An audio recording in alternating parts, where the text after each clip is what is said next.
دكتور محمد عبد الفضيل القوصي وزير الأوقاف خد قرار بإحالة الشيخ مظهر شاهين إمام وخطيب مسجد عمر مكرم للتحقيق في أمرين. الأمر الأول بشأن ما نشر وأذيع من استدعائه من قبل قاضي التحقيقات لسماع أقواله في البلاغ المقدم ضده بالتحريض ضد أفراد القوات المسلحة والشرطة في أحداث مجلس الوزراء. والأمر الثاني ما نشرته بعض الصحف والمواقع الإلكترونية عن استقباله وتقديمه لأحد مرشحي الرئاسة في صلاة الجمعة سابقة، مما أدى لحدوث مشادات. مساء مساء الخير يا شيخ مظهر. مساء الخير يا استاذ رميز، اهلا وسهلا. يعني ايه قصه هذه التحقيقات؟ هل ده متعارف عندكم في وزاره الاوقاف؟ اشرح لنا بالظبط لان عندنا لبس كبير. والله انا اول مره احال الى التحقيق منذ ان عينت في وزاره الاوقاف عام 2000 وتحديدا في 24/1 سنه 2000. وانا متعجب جدا. اولا انا مستعد ان امثل لأي تحقيق في أي جهة في العالم مش في وزارة الأوقاف فقط لسببين. السبب الأول احتراما للكبار واحتراما للحكومة واحتراما للهيئات. السبب الثاني ان انا واثق من نفسي جدا ومش على راسي بطحة وتاريخي معروف وكل كلامي مسجل بالصوت والصورة على كل مواقع الانترنت وفي العالم كله. لكني في نفس الوقت متعجب جدا من موقف وزارة الأوقاف مع مظهر شاهين اللي بيعتبر ابن من ابنائها. انا كنت شايف من وجهة نظري انا ان الاولى ان وزارة الاوقاف كانت تتضامن مع مظهر شاهين وتدافع عن مظهر شاهين باعتباره ابن من ابنائها له تاريخ اعتقد انه تاريخ مشرف للازهر ووزارة الاوقاف. لكن ان يتهم مظهر شاهين من قبل وزارة الاوقاف بدون استبيان وبدون اي شيء ويحل التحقيق وكأنه ثبتت عليه الادانة، وخصوصا في الوقت الذي لم يصلني من الجهات التحقيق الرسمية في الدولة أي استدعاء حتى هذه اللحظة. كان في كلام عن استدعاءات يا شيخ مظهر الوزارة حتى يتم استدعائي أولا وتتم إدانتي ثانية ثم يتم التحقيق معي. طب أنا بس سؤالي بإن أروح الوزارة الأول يحقق معي بشأن أحداث وردت عن أخبار لا أساس لها من الصحة حتى هذه اللحظة. أنا شايف أن دي خطوة أنا الحقيقة مستغرب لها جدا جدا جدا. الحاجة الثانية ان مظهر شاهين مواقفه معلنة امام الرأي العام وفي العالم كله ومسجلة في الفيديوهات انه يدعو الى السلم والى حقن الدماء. وهناك مبادرة سيادتك فاكراها يا استاذة لميس عملتها بين الشرطة وبين المتظاهرين في محمد محمود ووقفت بين الاثنين حتى صلاة الفجر وكل ده معلن. ألم تلتفت وزارة الأوقاف إلى مواقف مظهر شاهين المعلنة من أول 25 يناير لحد النهاردة والتفتت إلى أخبار حتى الآن غير مؤكدة؟ كل ما قاله مظهر شاهين على لسانه ومسجل صوت وصورة ده حتى الجمعة الماضية. يعني المسؤولين في وزارة الأوقاف لو قرأوا جرائد الجمعة الماضية اللي صدر يوم السبت هيلاقوا ودعا مظهر شاهين خطيب الجمعة الشعب المصري إلى حقن الدماء والدفاع عن ممتلكات ومقدرات الوطن في 25 يناير القادم.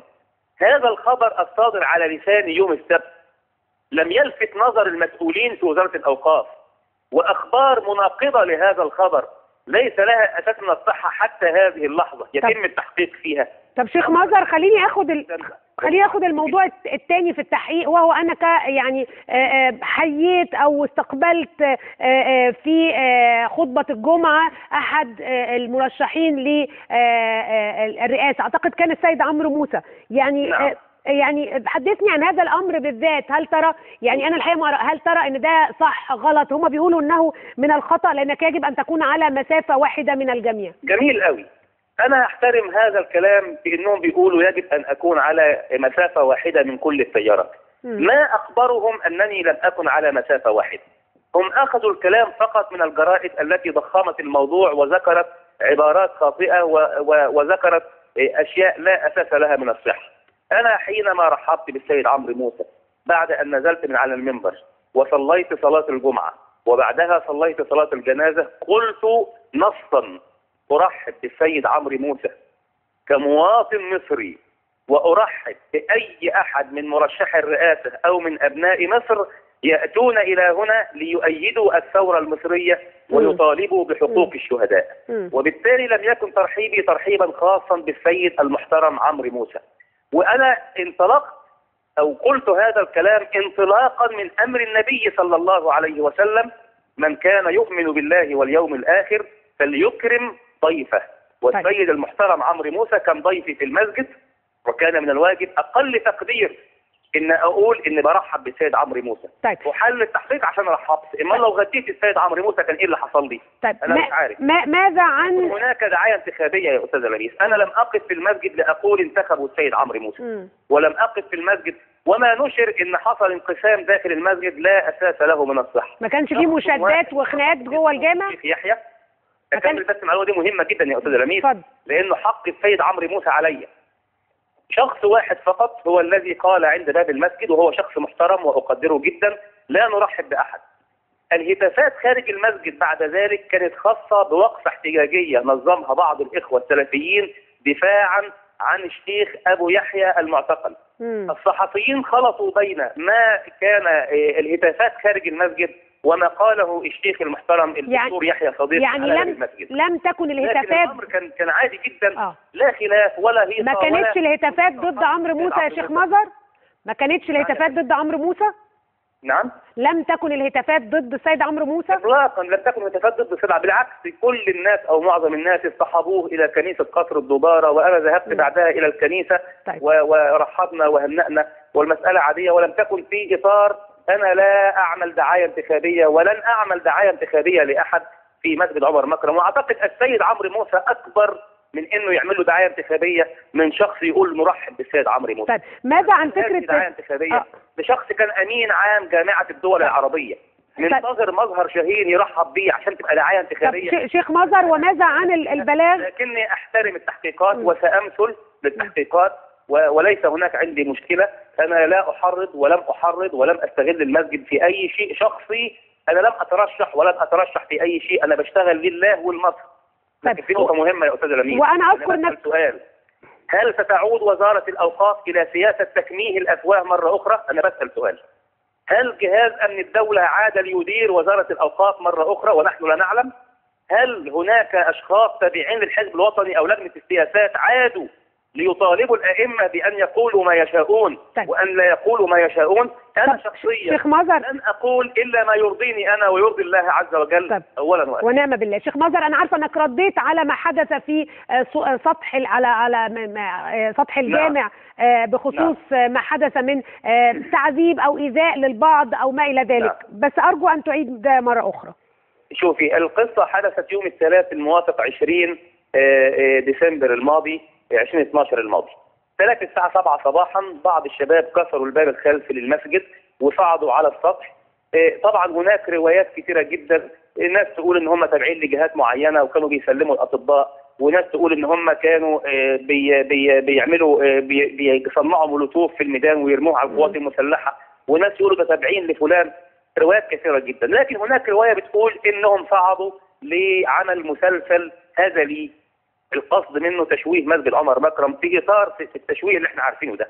اللي ضرب واللي انضرب واللي صور يمكن يكونوا عارفين بعض حسب ما ورد الي، وقد يكون الروايه دي خطا وروايات اخرى هي الصحيحه. على كل حال انا مسؤوليتي في هذا الموضوع انني كنت في بيتي في وقت لا اعمل فيه رسميا في المسجد، وانا لست غفيرا، انا مش سكيورتي. مسجد عمر مكرم منشاه زي اي منشاه في التحرير، زي مجمع التحرير، زي المجمع العلمي. والمجمع العلمي لما ولع جبنا الرئيس بتاعه نحاسبه؟ انا مسجدي اعتدي عليه، انا نجني عليه في هذا الموضوع. اللي طلعوا على السطح دول ما اعرفهمش، لو حد عاوز يعرفهم يروح يعرفهم. انا مش جهه تحقيق، الامن هو اللي يجيبهم ويعرفهم ويقدمهم للقضاء اذا كان عاوز. انا بمجرد علمي اتصلت بالعمال، استعانوا ببعض الشباب والاطباء وطلعوا نزلوهم فورا. محاولة تصوير بقى ان مظهر شاهين مشترك في الموضوع وانه فتح المسجد للبلطجية وانه بيأوي اطفال الشوارع. انا بقول ايواء اطفال الشوارع بالنهار في المساجد اليومين دول فريضة شرعية، واجب شرعي على الائمة ان هم يحتووا اطفال الشوارع ويعلموهم الدين ويعلموهم الصلاة ويحتضنوهم ويغيروا سلوكياتهم. هذا واجبنا. والغريب لما ما نقومش بيه الناس كلها تقول فين الائمة؟ ولما نقوم به يقولوا بيقوا اطفال الشوارع. اشكرك شيخ. الناس دول في الشارع للديابة تاكلهم. ماذا نصنع في هؤلاء؟ هذا قدرنا وهذا قدري، ان انا امام مسجد عمر مكرم اللي بيفتح ابوابه يا استاذ لميس في ميدان التحرير. اي احداث بتحصل في التحرير بتنعكس علينا سلبا وايجابا. نحن عشنا تحت كل المسؤولين في التحرير عن المنشآت اللي موجوده روحوا بيوتهم ايام الثوره وايام ضرب الرصاص، ما عدا انا والعمال في مسجد عمر مكرم كنا نايمين في الجامع بنحرسه وبنحافظ عليه وقت ما كان الرصاص بينضرب والقنابل بتنضرب علينا. اشكرك شيخ مظهر، وحافظنا على الجامع وهنفضل نحافظ على الجامع ان شاء الله. اشكرك شيخ مظهر شاهين، امام وخطيب مسجد عمر مكرم، على هذا الايضاح. هنحاول يكون معانا حد من وزاره الاوقاف كي نسمع وجهه النظر الاخرى لماذا يقدم مظهر شاهين للتحقيق، لكن قلنا لكم الامرين، الامر اللي له علاقه بسماع اقواله في البلاغ المقدم ضده بالتحريض ضد افراد القوات المسلحه والشرطه في احداث مجلس الوزراء، والامر الثاني هو ما نقلته او تنقلته وسائل الاعلام عن استقباله وتقديمه للسيد عمرو موسى، وهو ما نفاه انه قدمه على اساس انه مرشح للرئاسه. هنخرج فاصل.